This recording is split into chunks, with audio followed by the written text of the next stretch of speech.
And ladies and gentlemen, I'd like to welcome you to today's MSDN webcast, Windows Communication Foundation top to bottom. Today's session is part 6 of 15. We're going to be talking about hosting. Also want to remind you that for more Microsoft webcasts, you can visit microsoft.com/webcasts. And now without any further delay, I'm going to turn the floor over to today's presenter, Michelle LaRue Bustamante.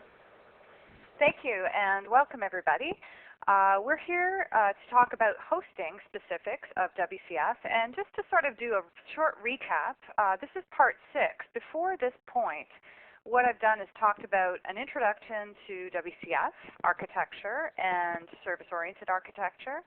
I've talked about contracts and versioning contracts. I've talked about bindings, and I've talked about exception handling.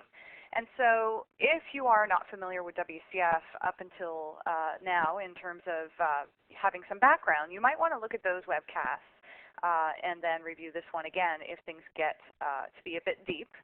At any rate, this is part 6, so we'll continue with hosting. And a little background, my name is Michelle LaRue Bustamante. I'm an architect with iDesign, and I'm a Microsoft Regional Director in San Diego. I work closely with several of the program groups at Microsoft related specifically to WCF and CardSpace, and just finished a book on WCF called Learning WCF, published by O'Reilly. I point that out also because the code that I'll be showing you in this and the other webcasts is more or less from my book, and I've posted all the code for my book to www.thatindigogirl.com, which you'll find at the bottom of this slide. My other weblog is my general weblog, where I put all kinds of other samples and content from conferences I speak at, among other things. So you might want to also look at dosblond.net for additional details. And so for today, I'm assuming you've got some experience building .NET applications and that you have a basic understanding of WCF, so that I can jump into hosting details. As for the agenda today, we're going to talk about quickly an overview of what are the hosting options you have.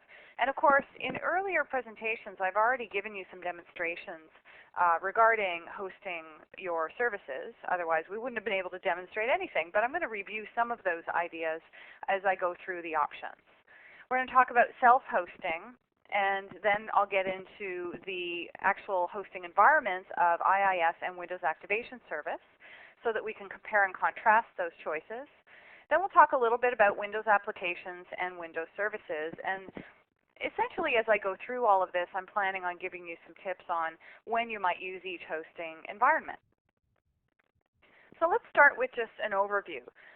Self-hosting really just refers to the way in which we make our services available for receiving messages. So how do we open the communication channel? And at the end of the day, what we need is a process. So we need a process to host our code. And it has to be a managed process. Now in self-hosting, we have a few options. We have console applications, which are typically used just for testing and debugging. We have Windows applications, which would have a UI associated. So I would probably usually see that for client-side services that are hosted. And then we've got Windows services, which make ideal sense in distributed applications where we need to host on unattended server machines. In all cases, self-hosting, again, really comes down to you provide the process, you provide the code to construct the communication channel, and you can choose from any of the protocols, including HTTP, TCP, name pipes, and MSMQ. When we move to hosting in IIS 6, for example, with ASP.NET Worker Process, we're only able to use HTTP protocol to reach our services. And this is, again, the only option we really have for hosting in IIS, only HTTP, when we talk about Windows 2003 Server. And I'll revisit some of the platform options later. And then we've got Windows Activation Service, which is part of IIS 7, and that allows us actually to use an existing hosting environment and support any of the protocols like we can today with self-hosting. So I'll get into some of the details on comparing these different platforms for hosting as I go through, but I do want to start by giving you some basics around how do we even host a service? What is it that makes it that a service is available for calls, and what is the process of opening the communication channel? So starting with the main construct, which is the service host type. At a minimum, you have to have a process, a managed process, and you need to construct an instance of a service host for every service you want to make available for communication. So it's a one-to-one relationship between service host and a service type. We have to initialize the service host and configure some endpoints in order to be able to receive and process messages. So there needs to be at least one endpoint available to communicate with the service. And then in general, in a self-hosting environment, not only will you see that you have to write the code to construct the service host and, of course, provide the endpoint configurations, which we always must do, but we'll also write the code to actually decide when we open the communication channel by calling open. So among the core methods of service host is an open function, which basically looks at the endpoints you've configured and says, okay, let's create some channel listeners for each of those configured endpoints so that we can now process requests at each address. When we're ready to shut down the host, we can call close. And the nice thing about close is that it will actually gracefully allow existing messages to complete processing within a timeout period before it will shut down. And so you can, in theory, if you need to recycle your host, for example, call close, allow existing calls to complete, but maybe send new requests to a different host environment. So service host is a core construct. We must open the communication channel explicitly and, of course, close it when we're done. Now, you've already seen code like this, where we have a service host. We construct it, tell it what service type we want to associate with it. We at least have one endpoint, which we can programmatically configure as shown here. You have to provide, when you configure an endpoint, and this is revisiting some of the earlier discussions, a contract which lists the operations we support at the service, a binding which decides on the protocols used to communicate with the service channel, and then, of course, an address. Where do we send those messages? When we call open, one or more endpoints will then be used to construct one or more channel listeners. And therefore, you can now send requests to the service once open has completed building the channel stack. You can also configure the service host declaratively using configuration settings. And that can be done using the configuration section in the service model. So we've got a service section here. And in the service section, we have one or more endpoints. And you'll see that it's the same details I discussed before, where we have an address, a binding, and a contract indicating which operations do we send messages to at this endpoint, at this address. So you can have one or more endpoints inside the service section. And of course, the type for the service must match the type we've given the service host. And that's how the service host knows, or how the runtime knows, to look for the correct endpoints for this particular service host instance when it calls open.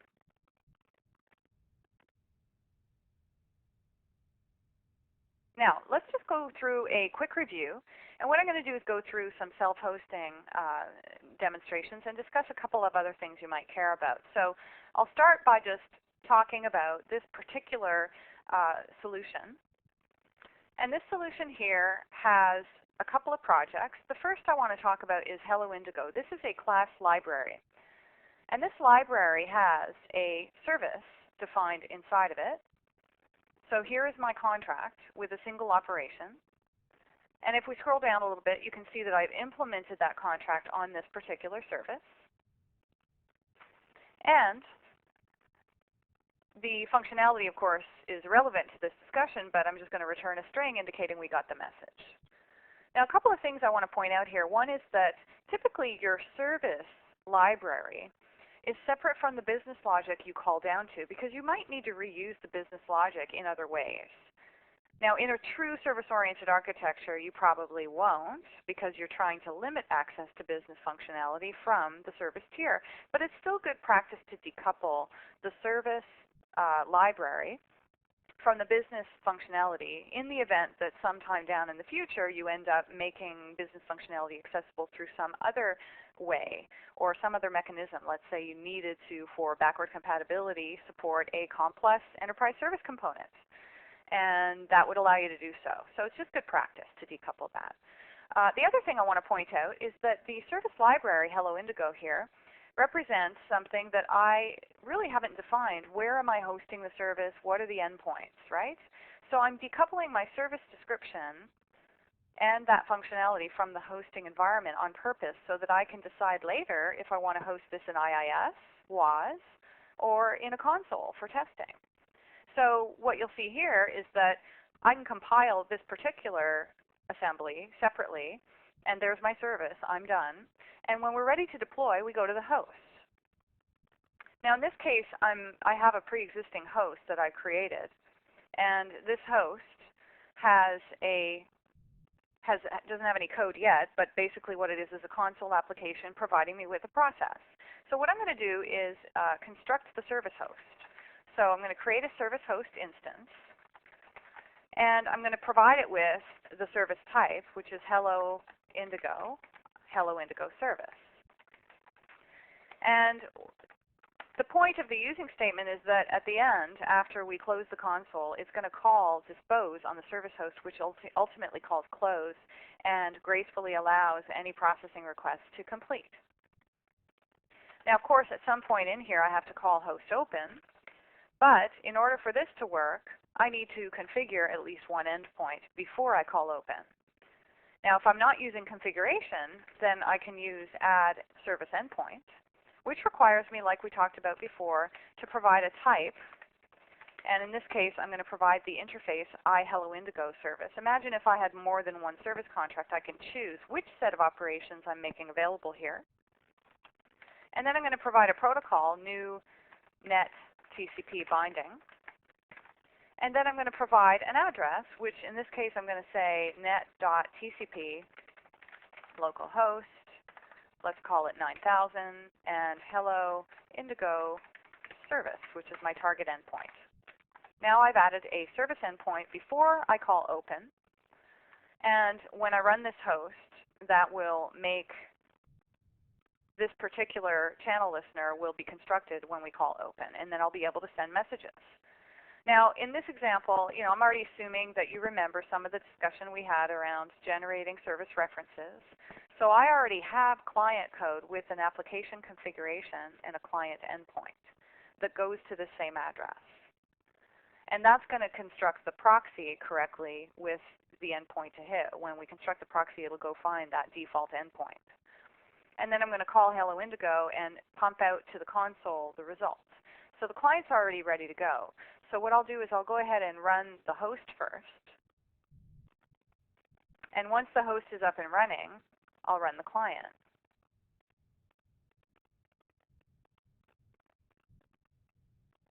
So the client sends a message, we get the message back, everybody's happy. So let me shut this down and make a change. I'm going to go back to the service host. And instead of using the programmatic mechanism, I'm going to use the system.serviceModel section to configure my host. Right? And in here, we've got a services section. And I'm going to construct a service for the Hello Indigo service. So I got to give it a name. What this name needs to be is the type, the same type I allocated to the service host. So Hello Indigo service. And inside here, I can configure one or more endpoints, providing an address, net.tcp, and we'll give it the same address as before. I'm going to give it a binding.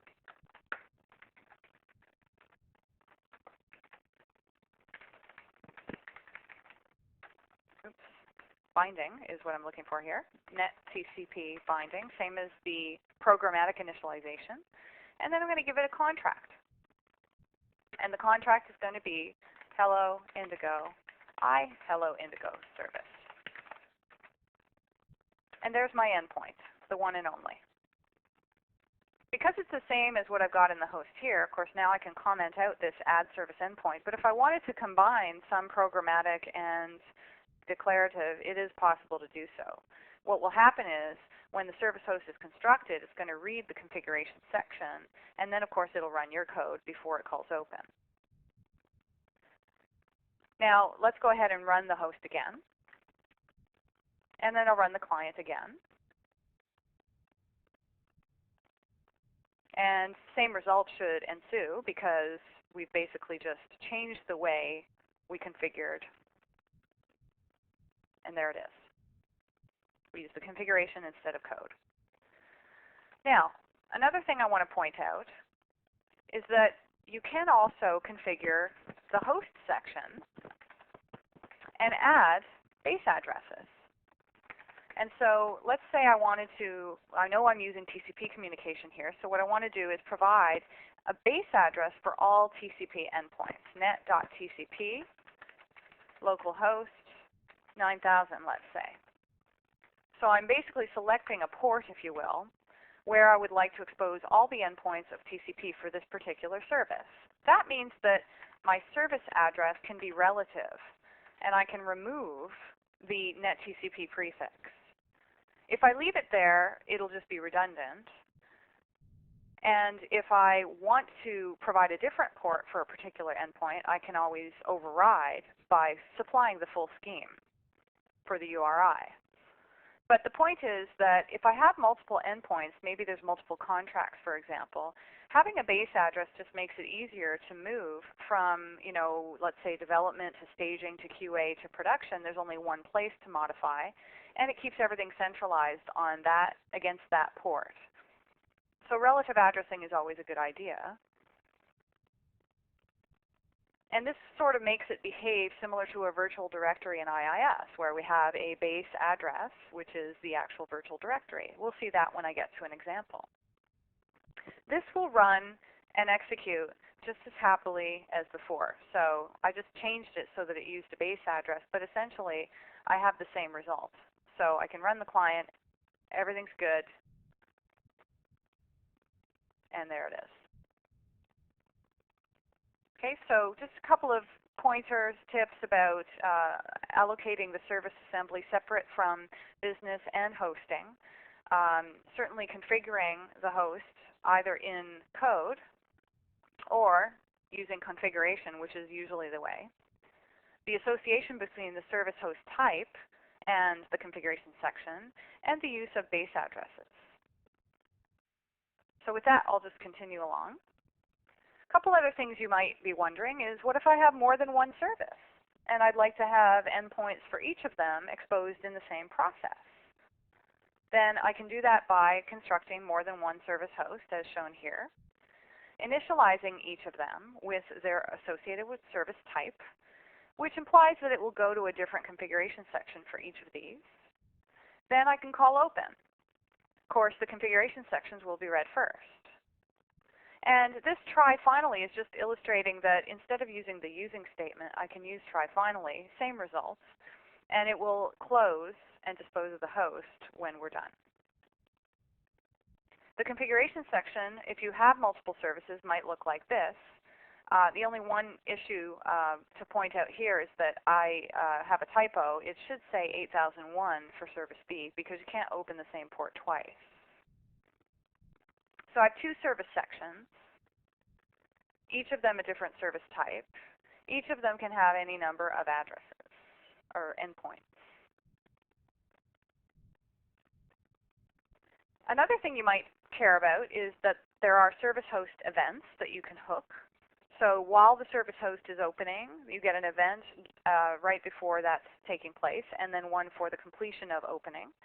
This might be useful to you if you wanted to, in parallel, allocate some sort of cache while the service host is opening, in the event that maybe you had some custom channel code that took a very long time to open.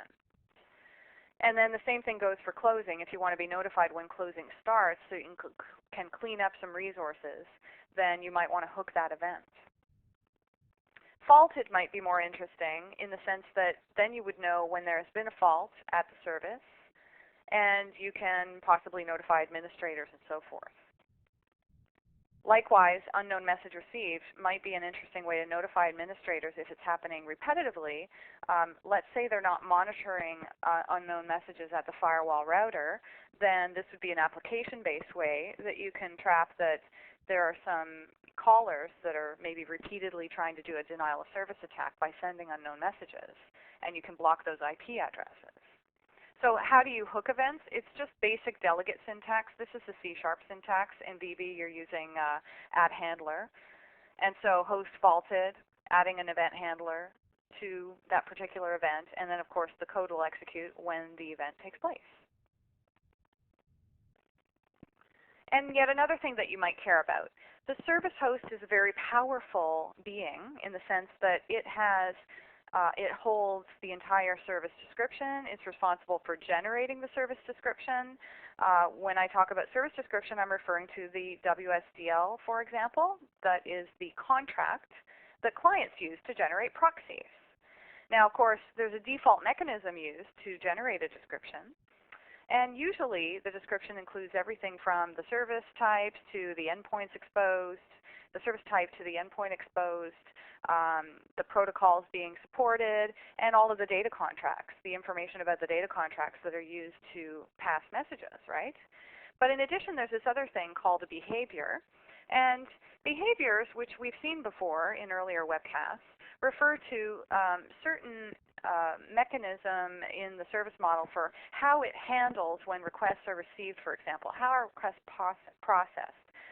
For example, there are service debug behaviors that you can enable for including exceptions, the details of an exception in a fault that's returned to the client. And we've seen that in the exception webcast. There are other behaviors for authentication and authorization, which I'm going to review in an upcoming security webcast.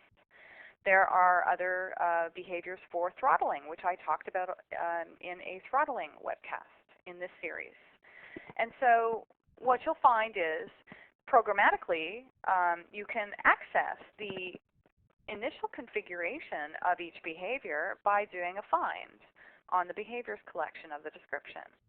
And you search for a particular behavior type using the CLR type name. If you cannot find that behavior, then it means it was not configured yet, so you can add the behavior. And then once added, you can modify the defaults to what you'd like it to be in the service host right there. So this is an interesting way to add the behavior if it doesn't exist and force in code that the behavior is always set to true, or in this case I might say, if we're in debug mode, set it to true. If not, set it to false. When you open the host, you have no other opportunity at that point to modify the behaviors because, of course, the channel is immutable once created. Okay, so in summary, with self-hosting, what you're seeing here is sort of firsthand, hey, we've got to create a service host, we've got to configure those endpoints, we need to, if we want to make any changes to behaviors, do that before we open the channels, and at some point we're going to call host open. If we call host close, we know that we're going to gracefully allow existing requests to complete within a certain time period, of course. Now let's talk about the comparison between self-hosting and IIS. And of course there's many things to compare, but just from a execution semantic, I want to talk about that first. When we talk about self-hosting, you may have noticed that I decide what the endpoint looks like. In an earlier example, I showed netTCP localhost 9000 / hello indigo service. There's no file associated with the request being passed to my TCP socket. It's just a URI, and when the request is received on the machine, it is forwarded to the correct channel because WCF looks at that URI and makes a decision where to send it. So I can make up my own URI for each of the service endpoints, and I manually construct the service host in, say, a Windows service, let's say. Now, when we talk about IIS hosting and WAS hosting, there's actually a file associated with the service. So what we have is, let's say, service A.service and service B.service, and you configure the service host as part of that .service file. So you indicate what is the service type I'm associating with the service host right there in the file. And I'm going to show you that So for example, a .service file has an @servicehost declaration. You might, if you're familiar with ASP.NET, make the analogy to the @page directive or the @webservice directive for ASMX web services. The point being with WCF, the purpose of this .service file is to say, hey, which type do we associate with the service host?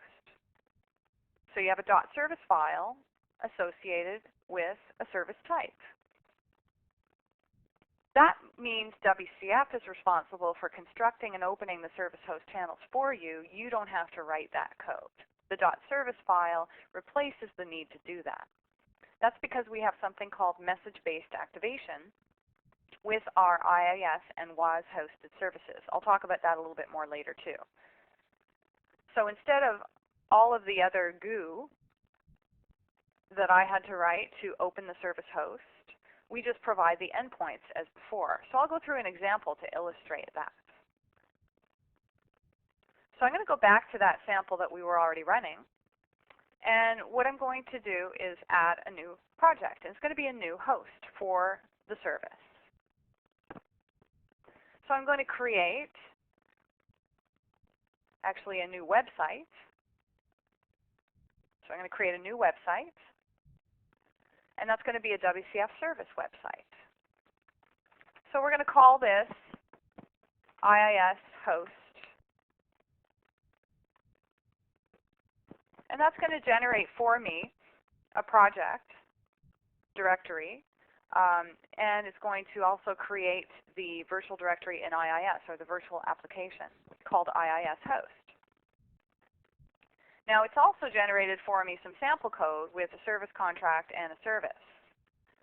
But what we really want to do is associate the service host with the service type of HelloIndigo.HelloIndigo service. Now as for code behind, since we are never going to put the actual service code inside the app code directory, I'm going to get rid of that code behind. We're always going to have a separate compiled assembly that we need to reference like this, because we don't want to couple the host with the service. So there we go. I've now added a reference, and I don't need these app code with my service code right there embedded.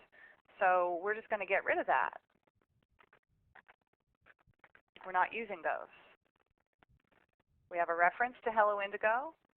We have a service type associated with it. And debug equals true and language, these are referring to if I were to write the service code right here, inline. Because remember that pages and web services can do inline coding. Therefore, you specify which language to compile to. We're not going to do that either. And I would venture to say I would never want to do that. So here we go. I've got a service host. I've got a service type associated with my service host. Now let's look at the config. Or even better, let me show you what happens when we have a bad config. So I'm going to go ahead and run it in the browser, and we'll see what happens by default. And you see that it says that there's no endpoints for HelloIndigo service. That's because it's looking for a service section called HelloIndigo service. So let's go look at that web config. And it's somewhere at the bottom here, my service host section. So here is my service model section. Here's my service, but of course the name is incorrect. So I need to type HelloIndigo service. And that'll solve one problem. Let's refresh. And now the message will change, and it says, well, I can't find iService on that service type because my endpoint is still incorrect.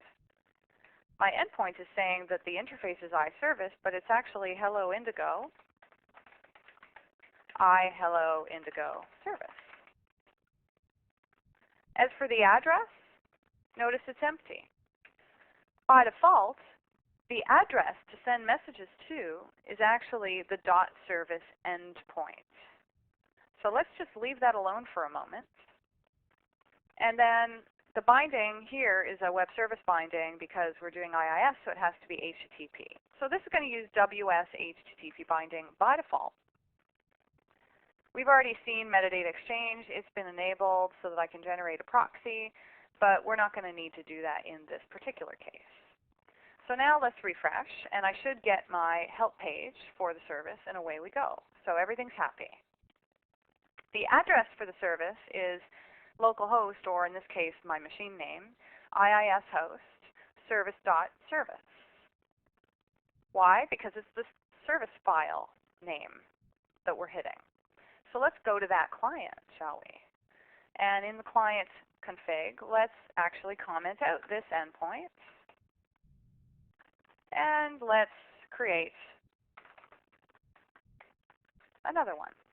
And this one will be HTTP localhost and IIS host and service.svc. I'll change this to WS HTTP binding. It's the same contract, and away we go. Let's run the clients. So I'm going to actually stop debugging for a moment. This time, notice that I'm not going to have to run the website for the service because IIS is a Windows service that's always running. So requests will be received there, even if I don't run it in the debugger or whatnot here, right? So unlike a console or Windows application or Windows service, which has to be running first, IIS can do something called message-based activation, which means if the service host has not been opened yet, it will construct it for us before the message is forwarded. And that's a beautiful thing.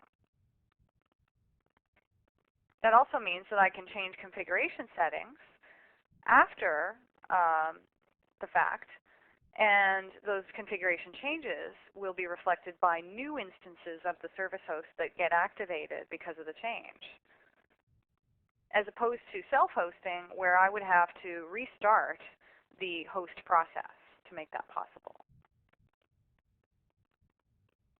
Okay, so WAS hosting, in fact, this is IIS 7 on this machine because this is my VistaBox.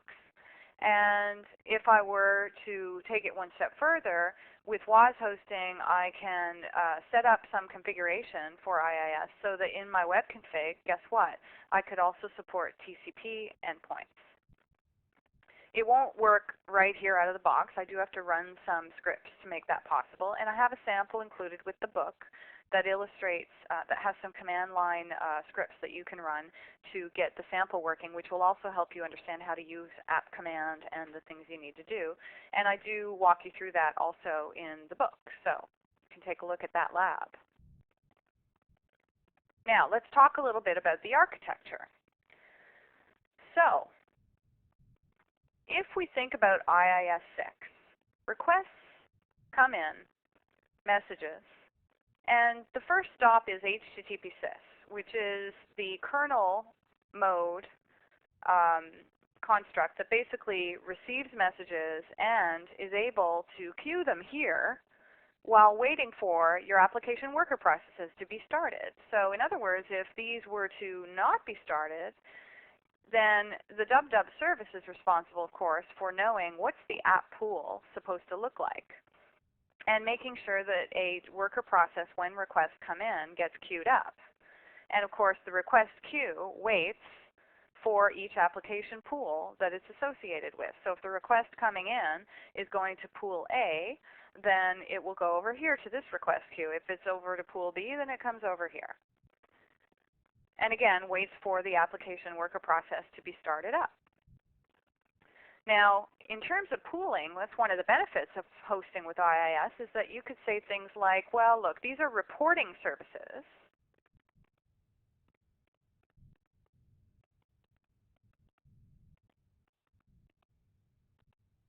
And the reporting services should come over here to this lower yield pool. And over here, we've got application services. And the application services maybe need a couple more worker processes because there's much more requests to those application services. Maybe it's sharing requests with web pages as well as WCF services.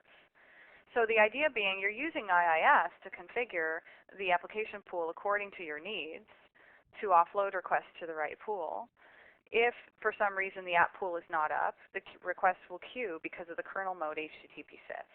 Now ultimately, what's going to happen is the requests are going to be still processed by the ISAPI DLL. So if you're familiar with ASP.NET architecture for web requests to ASP.NET applications, you'll know that in IIS there's a configuration that says any .aspx or .asmx or other ASP.NET file types, any requests for those file types should be forwarded to the ASP.NET ISAPI DLL. And so with WCF, the .service endpoint is also associated with the ASP.NET ISAPI DLL, which means that it's actually forwarding the request to ASP.NET worker process according to the application pool. But what happens is there's an HTTP module and an HTTP handler that have been installed by WCF. And what happens is ultimately the HTTP handler for WCF will engage, and there will be requests forward to the WCF thread pool. So you might be familiar with ASP.NET having a thread pool associated with each worker process. And a thread from that thread pool will indeed be pulled for a WCF request as it comes through the pipeline here. But as long as we're not using something called ASP.NET compatibility mode, which means we're really trying to execute WCF services under the ASP.NET pipeline. We don't usually want that, by the way. Instead, what we do is we make sure that the request gets forward off to WCF, so the thread pool thread here will be held on to, so it's still a throttle. And then the WCF pipeline will take over somewhere up here, and a thread from the WCF thread pool will be pulled.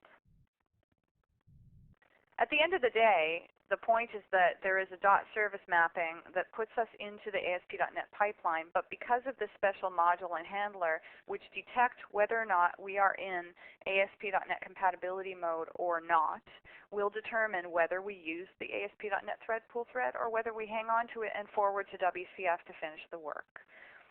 The point of forwarding to WCF to finish the work is that we want requests to WCF services to always process the same way in the same pipeline wherever possible. So whether I'm hosting in IIS or hosting in WAS or hosting in a console or a Windows application, I want the same result. And that's why the default behavior is to do that. Now, when we host with WAS, we're going to see a slightly different picture. And the different picture is really related to the fact that with IIS 7, the www service that handles allocating the application pools is now broken apart from the Windows Activation Service, such that W3 service is actually only handling the HTTP requests. So we still have HTTP sys, and we still have the W3 service, which will ultimately forward those requests to the correct application pool and process through the module and handler I just talked about. However, this is just a Windows service, the W3 service, that's sort of running all the time and handling, forwarding those requests, but it's the Windows Activation Service that's responsible for the pooling configuration. Likewise, we've got 3 new Windows services, one for name pipes, one for TCP, and one for MSMQ. And these are enabled at your wish so that you can process requests over name pipes, TCP, or MSMQ. And what happens is these protocol listeners are part of the service that know how to receive the request, and essentially listener adapters that are responsible for taking the request that came in and mapping it over so that it gets to the worker process into the protocol handler, which is responsible for feeding the request to WCF. So these protocol handlers are responsible then for processing the WCF request for these different protocols within the worker process. So we've got this application pooling concept still for any protocol. we've got these Windows services that are always running. The main difference between the HTTP Windows service and the others is that we've got HTTP sys, which is kernel mode, as opposed to these guys, which are actually Windows services that must be running in order for the requests to come in. But they're lightweight Windows services that should not be affected by any user code. In fact, most likely will not ever be affected by user code, which means they're as reliable almost as the HTTP sys. So the difference between IIS-6 and IIS-7 with Windows Activation Service is really in the support for multiple protocols. And there is some configuration steps that I've referred you to that you might need to look at in order to get that set up. Now, hosting features then can be summarized as follows. We've got the basic hosting, which is I need a process and an application domain, and I need a service configuration of endpoints for my service host. The extended features that we get from IIS and WAS include service activation, so the service host gets created for us when a message comes in. And that also means that we can free up unused resources if we don't need to because the server load is lower. We've got health monitoring and recycling of those ASP.NET Worker processes. We've got management tools for pooling and so forth. And only IIS and Windows Activation Services can support that. So ultimately the goal is to have WAS. And at any point in time that you can move toward Longhorn or Windows 2008 Server, I highly recommend you look at that because really that is the ideal possible scenario for hosting your WCF services because it will save you from worrying about availability in any way, shape, or form.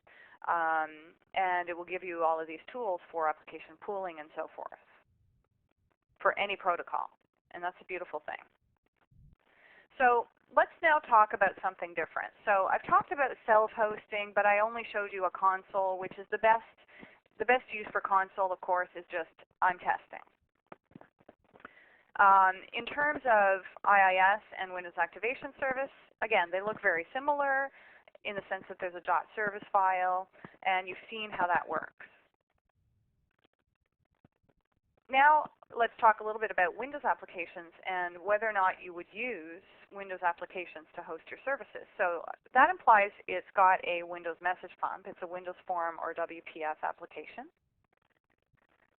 And typically, I would see this used for exposing services only on client machines. And the main reason is that why would you have a UI on a server machine? Server machines are generally unattended. There's no need for UI. Therefore, there's no need to worry about the possibility of having concurrency issues, talking to UI. It creates a bottleneck. So typically, you'll see Windows application only for a client-side deployment of a service. And by the way, this could be very useful if you have multiple clients that need to talk to a central service that maybe queues up requests to send across the wire to a server service.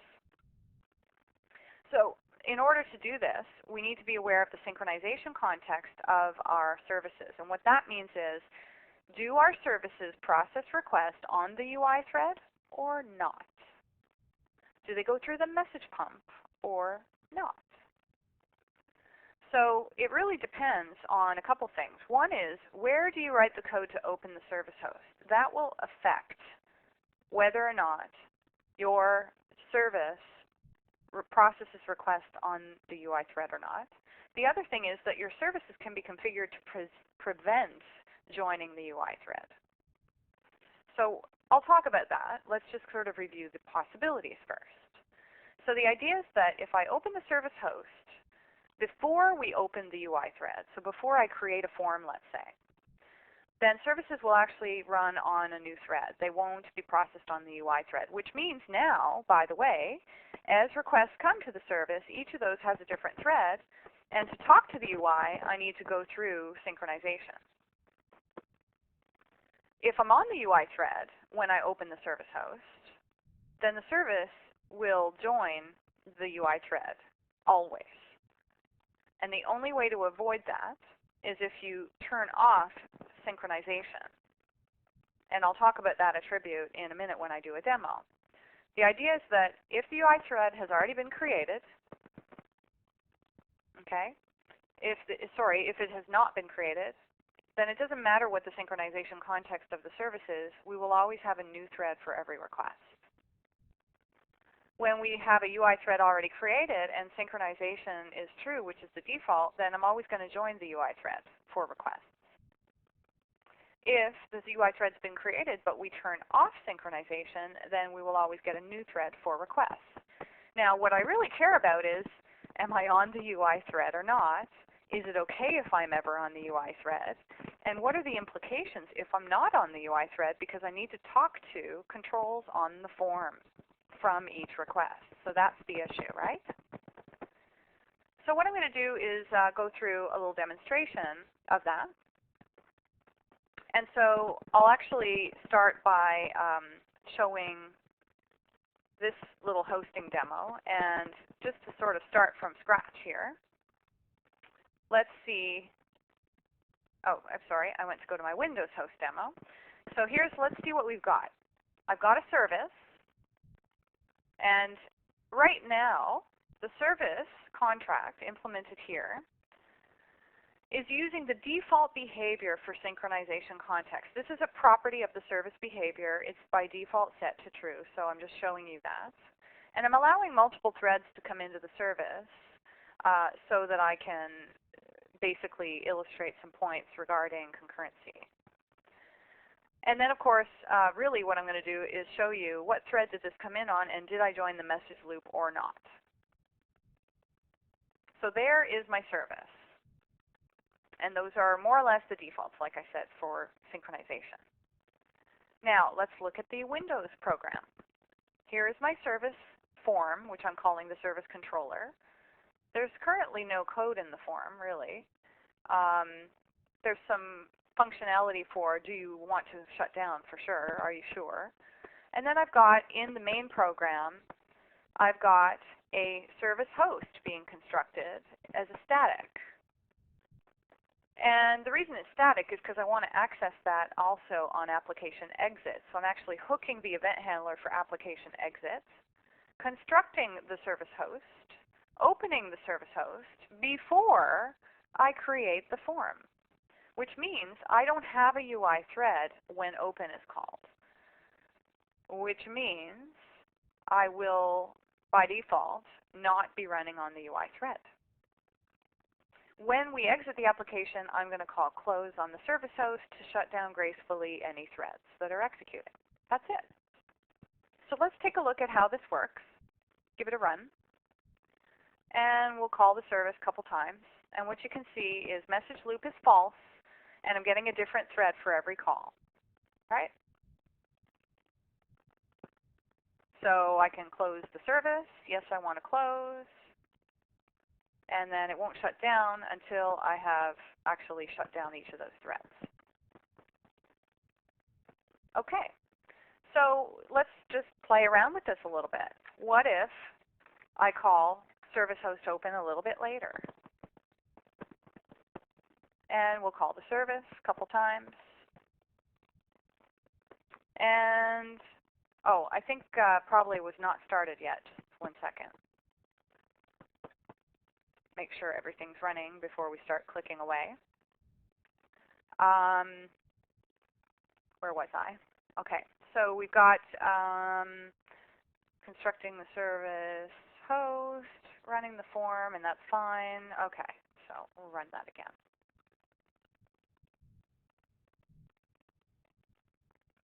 Oh, excuse me. You know what? I think what we're probably finding is something else. Hang on just 1 sec.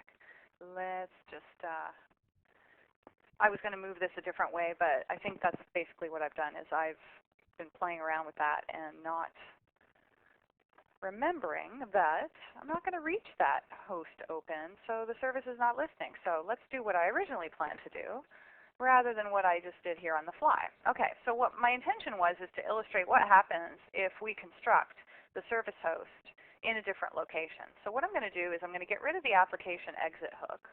We don't need that right now. And I'm going to move the service host construction somewhere else. So we'll go ahead and comment out this guy too. And what I'm going to do is go to the form, and we'll go into form load and construct it there. So let me go and copy that code again. And what I want to do is create an instance of the service host right here. But instead of it being a static, I'll just make it a member of the form. So what I'll do is this. I'll call it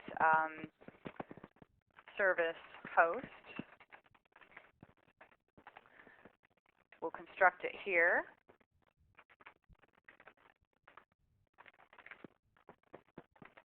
And we'll make it a new service host of the same type as we intended before. There we go. And we will call open on that host. There we go. And then in order to close the host, what we'll do here is in the are you sure you want to exit, if the result is true, then we'll go ahead and shut down. So actually this is happening in the form closing. And what I'll do is say else m_host.close. So I'm basically closing this so that it doesn't get shut down so that the form actually doesn't get shut down until I've had a chance to gracefully close. And that's it. So let's go back and make sure I cleaned up everything in here. We don't need this guy anymore. And we don't need this public static anymore, just to make sure there's nothing lingering, and we'll recompile, make sure I didn't miss anything. Okay, so the point here is that I am constructing the service host after the form's been created, right? Because I'm creating it right here in the form load. And away we go. So it's running, and I'm on the message loop. Not only that, I'm more or less queuing on the message loop, right? One message at a time gets to process, and that becomes my buffer, right? It gets pumped through, and one at a time they get through. But it's coming in on thread 9, which is the same thread as my service controller, as you can see. Service controller 9. Right? So that's my thread. So client calls the service, again, message loop is true. We're receiving messages on the same thread as that Windows application, which is our service. Now, what that means is that now I would be able to talk to all the controls in the form if I needed to without any sort of special synchronization needs. In the other example, I would need to synchronize. And I talked about that. Actually, it's in an upcoming webcast that we've already taped in the concurrency and throttling webcast. So you're going to want to watch that too to talk about, communicating with UI and how we handle synchronization. So the main point there being we've got right now a service which is being constructed after the form's been created, which means we're always going to join the UI thread. Now for throughput, that's not good, right? And in fact, it's actually putting a burden on the message pump when we do this. It's better if you put the burden on the service by making this single access instead of multiple. And of course, that means that it will only allow one in at a time for the session. And of course, there still could be multiple concurrent calls from other clients, so we're still going to have to deal with concurrency at the client. When I set this to false, this will say, don't join the UI thread ever. Okay. Now I'm going to leave this as multiple just because on purpose I want to see the same client being able to send multiple threads, multiple requests. But we're going to see the difference when we run, and that is that because we turned off synchronization, we're actually coming in on a different thread for every request again, and the message loop is false now. You get the idea? Right. So we're going to close the service controller. And once we close the last dialog, it shuts down. Remember that host.close allowed my request to complete gracefully. Okay, so the summary of that is, again, where you open the service host matters. Normally, if I'm attaching to a particular Windows form, if I'm hosting a service and I have a Windows UI associated with it, I'm probably going to do the following. If I have control over the service, I would like to see synchronization false. And I would like to see, of course, any requests that talk to the form. They will need to synchronize those calls, which again I talked about in another webcast. As far as where do I construct the service host, well, it really doesn't matter if I turn off synchronization, but probably I would do it in the static and use application exit if I would like the service host to live for the lifetime of the form. But if I put buttons on the form to open and close, for example, let's say you want to be able to stop and start the channels through some UI. In that case, I would probably put the code in a form. And I actually have examples that go through a couple of these scenarios from the book. And in the book, I actually walk through some different architectures for associating services with UI. So you might want to take a look at that too. A lot to cover in 1 hour, right? So let's move to, we've talked about console being for debugging. We've talked about Windows applications that are really useful for more like client-side service hosting. And we do have synchronization concerns, so you're going to want to watch that webcast on synchronization. And like I said, lots more details in the book in Chapter 4 on hosting, where I walk through many different scenarios for UI. So if you're concerned about UI, you should take a look at that too. And then we've got Windows services. Well, these are absolutely necessary for unattended server machines today. And the main reason they're so necessary is because we don't have Windows Activation Service unless we have Windows Server 2008. So we wish for 2008, but until then, a Windows service is an excellent way to deploy non-HTTP services. So you have to write the code that I showed you before to open the service host and construct the endpoints, but you do it in a slightly different way because it's a Windows service. It could also be useful for client deployments, but that would be more of a large-scale enterprise application where you have more control over the client machines and you're able to install as part of the installation Windows services, and that's not usually too easy to do when we're talking about clients that you don't own. So that's a consideration. But it's a nice way to make sure that it's a service that starts up with the machine all the time, and that's a great thing. What you want to do is make sure then that the open and close functions of the service trigger opening and closing the service host. So you're going to align opening and closing that way. And rather than going through the details, what I'm going to do is show you a finished example. And to remind you that if you're not familiar with how to build a Windows service, I actually took the time to sort of put some step-by-step instructions in the book on Windows services for those that were new to it, because that may not be something everybody has experience with. So let's just review this application first. I have a service. It's got an interface called iMessaging service, which sends a message and returns a string. And we've got a function that's just going to format a string and return it to the client. And that's it. There's my service.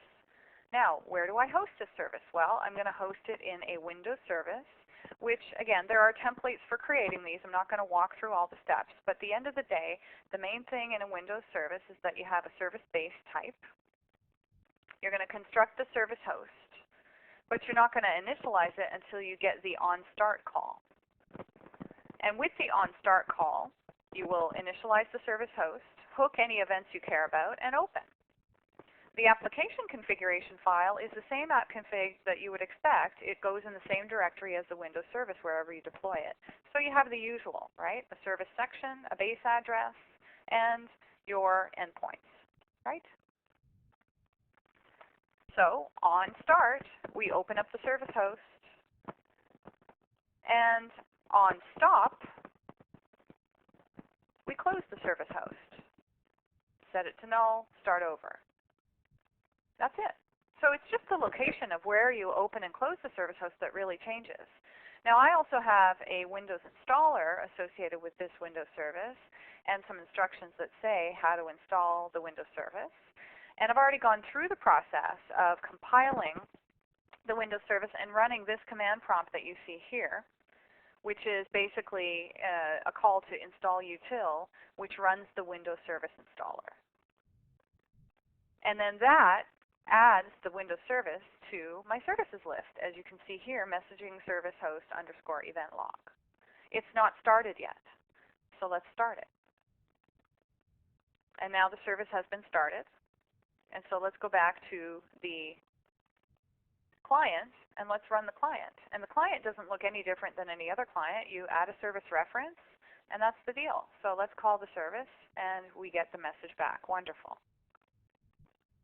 If we stop the Windows service, then we're going to have a different problem, right? Because that means the communication channel is not available. So at some point, we'll get an exception back, and that's that. So the connection failed. Endpoint not found. So the service has to be running. You can set up the service to restart with the machine and all those good things. And this is what allows you to manage the Windows service. So you make sure that it starts with the machine. If there's an exception that shuts down the service, it restarts. Now the only caveat to a Windows service as opposed to the Windows Activation Service is we don't get message-based activation. What that means is that if you have to recycle a Windows service because you changed the configuration in some way, then you're going to have to actually go through a short period where while you're recycling, requests can't be processed. And so a way to work around that is obviously physically, if you have redundant systems, then as with some environments, when you update or do a major update, you tear down one half to do the update, forward all requests to another set of boxes, and then do the update on one side, and then bring it back online, forward all requests to the new side, let the other sessions end, and then restart the others likewise. But that's a real pain. It's a horrible thing. And obviously, you know, the least intrusive way to update the service configuration possible would be nice. Another option would be that you reroute to a new Windows service on a new port that you start up, and then let the other existing Windows service to finish its requests before tearing it down. And that would be a little bit less intrusive. And then ideally, of course, with Windows Activation Service, we have a configurable option whereby, you know, you're going to be able to make configuration changes and a new service host and a new application domain gets constructed for you. So that would be the ideal scenario. So just sort of summarizing the options then, typically what you're going to see today is on Windows Server 2003, you're going to use IIS-6 for HTTP services. You'll use Windows services for non-HTTP, and please consider the things I just said about updating applications and restarts. When we talk about Windows Server 2008, we are talking about IIS-7 and WAS for all protocols, and that is a beautiful thing. So go to that as soon as you can. And then we've got Windows XP and Service Pack 2 or Vista for client-side deployments. And what we're going to do there is usually use a Windows application, possibly a Windows service if you have control over the client side. So that will be typically what you see. So that would be the end of my discussion of hosting. Just as a reminder, go to thatindigogirl.com to download all the code from the book, which has numerous examples, for example, of the Windows hosting options, different ways to communicate with a UI, for example, multi-threading issues, all of that. As well as instructions for the Windows Activation Service, some command line instructions that you can execute to get that sample working. Email me with any questions. And then, of course, for a lot of other details and walkthroughs and labs, then you can get Learning WCF, which is the book that I just finished, and that would be available. I think Amazon is probably the best place to go in terms of getting a good price there. And with that, I guess we will turn it over, and we'll see if there's any questions and answers to take care of. Otherwise, please feel free to email those separately. Excellent. And with that, I do want to remind everybody that for more information, they can print a PDF of today's session. To do that, you just want to go to the File menu in your upper navigation bar. Also, please feel free to continue to submit your questions into the Q&A panel. You just want to type them in and hit that Ask button. I'm going to be posting a survey here in just a minute, and if we would all please take a moment to fill that out before you log off. We really do appreciate your feedback. Now for upcoming and previously recorded webcasts, you can visit Microsoft.com/webcasts. You can go here to access this webcast and the previous 5 webcasts in this series. Also, if you have any webcast content ideas, you're going to want to take note of this link here. Something out there you want to see and you haven't yet, we'd love to hear from you. And for anybody who's interested in receiving a free 14-day trial of Microsoft Office Live Meeting, you'll want to visit Microsoft.com/presentlive. And here's a survey from our session today. Please follow the links provided to complete today's webcast evaluation. And with that, I do want to extend a very special thank you to Michelle for your presentation today. I also want to thank the audience for attending today's MSDN webcast. Well, ladies and gentlemen, this is going to conclude today's session.